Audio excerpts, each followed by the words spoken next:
잘 지셨습니까? 교재 74쪽을 보게 되면요. 이제 한가운데 중개사무소 개설등록 절차란 말이 나옵니다. 여기 이제 교재를 보게 되면 여러 가지 것들이 잘 설명되어 있는데, 이런 내용들은요, 제가 이 정리해드린 내용들을 먼저 정확하게 여러분들 걸로 만들고, 그리고 난 다음에 이 교재를 한번 읽어보시기 바랍니다. 여기 지금 제가 이런 복잡한 내용들은 제가 그림을 그려드린다거나 이렇게 표로 정리해서 그렇게 강의를 드리는 경우가 있는데, 그렇게 제가 정리해서 강의를 드리게 된 내용은요, 수학 공식이라고 생각하시고 그대로 그냥 여러분들이 정리를 하시면 됩니다. 그럼 먼저 이 중개사무소 개설등록 절차는요, 여기 한번 그림을 한번 잠깐 보실까요? 제가 미리 좀 그림을 그려놨습니다만은, 맨 처음에 누가 나타나게 되느냐면요, 등록을 신청할 수 있는 분이 나타나게 됩니다. 이분을 등록 신청자라고 이렇게 이야기를 하겠죠. 여러분들은 등록 신청자가 될 수 없습니다. 여러분들은 등록 신청자가 될 수 있는 요건을 못 갖추고 계시기 때문에 등록을 신청할 수 없는 분이에요. 그럼 여기서는 어떤 내용을 공부하시게 되냐면, 도대체 등록을 신청할 수 있는 분은 어떤 분인지, 이 등록 신청자 부분에서 다음과 같은 내용을 공부하십니다. 등록을 신청할 수 있는 분은 어떤 분인지, 먼저 등록 신청자가 누군지를 먼저 살펴보셔야 할 것입니다.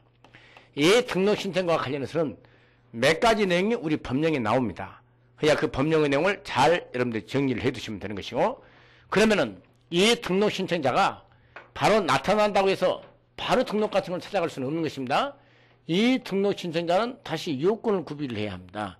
그 요건을 무슨 요건이라고 하느냐면 등록 기준이라고 합니다. 등록 기준. 많이 들어보셨죠? 여기서는 이 등록 기준이라는 것이 가장 중요한 내용입니다. 등록 기준.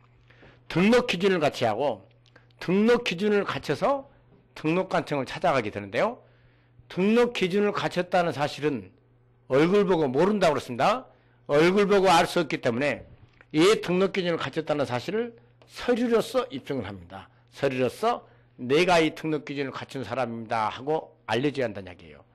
이 서류뿐만 아니라 부동산 중개사무소 개설등록 신청할 때는요, 호주머니에 돈 넣어 가져가야 합니다. 당의 지방자치단체의 조례가 정하는 바에 따른 수수료를 가져가야 합니다. 결국은 등록 신청자는 누구고, 그 등록 신청자가 어떤 기준을 갖춰야하고, 기준을 갖추면 어떻게 서류를 구비하고, 그리고 수수료까지 가지고 이제 가야 한다는 것, 바로 여기 나와 있는 것들이 등록 신청자란 분이 갖춰야 할 요건에 해당이 되는 것입니다. 이 요건을 갖춰가지고 누구를 찾아가냐면요, 여기 등록관청을 찾아갑니다. 등록관청을 찾아가는데, 등록관청을 찾아가서 뭐라고 이야기하느냐면요, 나를 중개업자로 만들어 주십시오 하고 신청을 하도록 되어 있어요.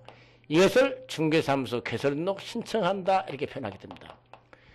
요건 갖출 것을 전부 다 갖추고 난 다음에 등록관청을 찾아가서 나를 중개업자로 만들어 주십시오 하고 등록 신청하면, 등록관청에서는 가만히 있지 않죠. 조금 전에 뭐라고 그랬습니까? 등록이라는 것은 기속적 행정행위적 성격으로 된다고 그랬습니다. 기속성 이렇게 표현해 드렸는데, 요건을 갖추지 못했다면 모르지만요, 요건을 갖추게 되면 반드시 등록을 해줘야 합니다. 그걸 바로 등록관청의 그러한 행위를 바로 등록처분이라고 하는데, 그 등록처분이라는 말이 어떻게 표현되냐면 이렇게 표현됩니다. 아예 나온 김에 말씀드려봅니다. 개설등록 신청받은 등록관청에서는 개설등록 신청을 받은 날부터 7일 내에 이렇게 나와요. 7일 내에 서면으로 통지를 해주도록 되어 있답니다. 당신은 어떤 중개업자가 됐습니다는 사실을 서면으로 통지해 주도록 되어 있는데, 이것이 바로 등록관청의 등록처분이라는 것이 되는 것입니다. 그러면은 등록관청의 등록처분이 있게 되면은 잘 알아두셔야 할 말이 한 가지 나옵니다. 바로 이 등록처분이 있게 되면은 이 법에 의하여 중개사무소 개설등록 한자인 누가 되게 되느냐면, 여러분들의 최종적인 목표가 되는 분입니다. 바로 중개업자라는 분이 바로 이 시기에 되는 것입니다. 바로 등록관청에 등록처분이 있게 되면은 이 법에 의하여 중개사무소 개설등록 한자인 중개업자가 되게 됩니다. 이렇게 알고 계셔야 합니다.